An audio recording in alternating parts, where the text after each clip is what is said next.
Demurrage और detention की मद में अरबों डॉलर बाहर जा रहा है।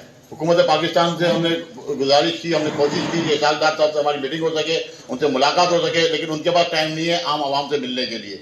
इस वक्त बैंकों के पास, कमर्शियल बैंकों के पास, स्टेट बैंक किसी हालत में भी इनको डॉलर नहीं दे रहा है, और कमर्शियल बैंकों ने हमें साफ तौर पे कह दिया है कि आप कारोबार बंद कर दें, आप हमारे बैंकों से पैसा भी उठाना चाहें आप पैसा उठा लें। ये मैं बिल्कुल वसूख के साथ आपकी ये बात कह रहा हूँ। मेरी कल भी कमर्शियल बैंकों से मीटिंग हुई है और उन्होंने साफ तौर पे हमें कह दिया है कि आप अपना पैसा उठाना चाहें आप अपना पैसा उठा लें, हम आपको डॉलर देने की पोजीशन में नहीं है, और स्टेट बैंक ऑफ पाकिस्तान हमें डॉलर नहीं दे रही।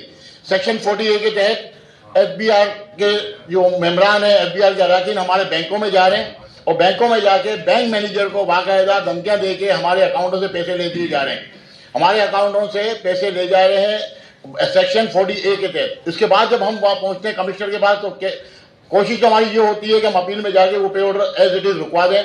कुछ पे ऑर्डर हम रुकवाने में कामयाब हुए हैं, 2 पे ऑर्डर हम वापस ले जाने में भी कामयाब हुए हैं।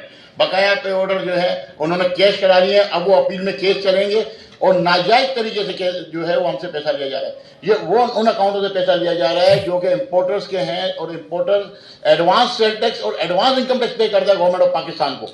ये पॉलिसी मुशर्रफ साहब के टाइम पे हमने बनवाई थी कि अगर आप ये बोलते हैं कि हम टैक्स नहीं देना चाह रहे, हम टैक्स देना चाह रहे हैं, लेकिन हम FBR और CBR के नुमाइंदों से बचना चाह रहे हैं जहां पे करप्शन है।